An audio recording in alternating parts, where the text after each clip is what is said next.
went to my sister's to borrow money. That's how it always was those days. She opened the door and went, "Elliot," like she was so much better than me with your fat mouth. I couldn't help looking at it, that slobbering maw, and thinking about all the many plant and animal lives that went into making her so damn fat. I went inside and she gave me a sandwich and $300 to be repaid by New Year's. It was July, and I punked some gold stuff too, bracelets and shit. It was real hot out, and I was drinking a Heineken later on, walking around, because that's a good warm weather beer, Heineken is, with somebody. This guy named Smiley.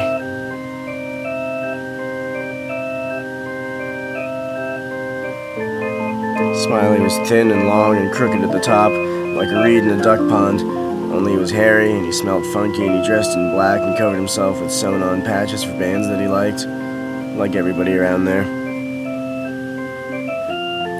It makes me remember him as he told the best stories of them all. He had this goofy horse face with his little goatee made out of pubic hair and a kind of goony smile, this lurching, grinning, friendly-ass junkie boy from Miami. His real name was Lars, maybe, but he introduced himself as Smiley. He just told the funniest stories. Not that the subject matter was anything special, but he just told them in the funniest ways.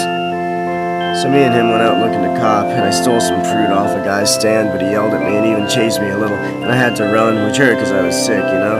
I remember that, how that felt. Not good. But life went on, and we copped like 4 skins off some baby junkie who thought he was going to beat us, and then we got rid of him and took turns playing lookout in the public john at Tompkins. Life was good. Life was on. Life was fresh. Life was now. Outside the bathroom, the day was hot, hot, hot, and I watched Smiley duck into the shitter with the spike already out. Couldn't even wait, the poor bastard. I didn't care. I felt warm and full and proper, all hot behind the ears and crawling up my neck and under my hair. Smiley came out looking like he'd just been shot. I could tell he banged both his bags right away. "You're stupid," I told him. "You're gonna get sick." But really, I didn't give a shit at all. I was just being emphatic because, you know, I was so full of life at the moment.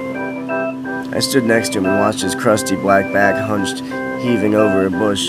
He was puking, like I told him, and I thought he looked so weird, like totally out of place right there, because the whole day was so bright and so full, and like, even at Tompkins there was some little kids, kinda little, playing basketball and having fun, and there was yuppies walking their little foo-foo dogs, and you could hear birds and sneakers, and the sunshine was so warm it actually felt better to take off my sunglasses. And I remember thinking, he looks really weird there, like he doesn't belong in this dimension or something.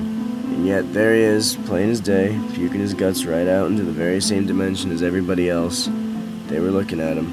They could definitely see him. He finished up puking, and I said to him, "Hey, Smiley." Wiping his mouth on his sleeve, he says, "Yeah?" And I said, "You ever think about just how goddamn perfect the world is put together?" Smiley puked a little more and went, "No, not really." "So think about it," I said. "There's just atoms made out of smaller particles, which are made from smaller stuff still. And then there's molecules made out of atoms, and compounds made out of molecules, liquids, solids, gases, forms, shapes, things." Smiley went to his knees and clutched his sides. A fresh wave of cherry red from all the Kool-Aid me and him were drinking before went all over the sidewalk. Ladies in high heels jumped away from it. Smiley goes, "Yeah, so what's your point, man?" I said, "My point is, like, think about all that random stuff, and think about how it just comes together. Those floating balls could come together any crazy way, but this right here," I gestured around with my arms out in open palms, "this is how it turned out." Smiley was busy yakking up Kool-Aid on the ground. I patted him on the back to make him feel better, but that just made him cough, which made him puke worse than ever. I went on. "Like, think about the poppy, man. You should appreciate that. It's just a plant. Lots of plants live on this planet, but only the poppy plant does what it does. Most plants survive by being poisonous. With poppies, they did the opposite thing. They called out to the world and made it cultivate them." Smiley slapped the ground and pitched another mouthful of bile. I could tell he thought it was hysterical, so right on. I know he would have been laughing if he hadn't been puking. "It's just so perfect," I said. "There's no reason for them to be, like, so enjoyable for us, you know? It's just God's little gift to mankind, like, to remind us to enjoy our time on Earth, to be happy.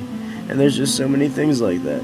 The carnival, man, or the Bronx Zoo, or pizza, man, or getting laid, or driving real fast on a big empty road. You ever do that, Smiley? You have a car back there in Miami?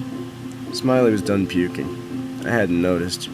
He was face down in his bloody Kool-Aid vomit, dead as dirt. And I was just standing there, in the middle of the park on a bright sunny day, with my sunglasses pushed up on top of my head, ready to cry my eyes out for so many different reasons, and just generally feeling warm all over.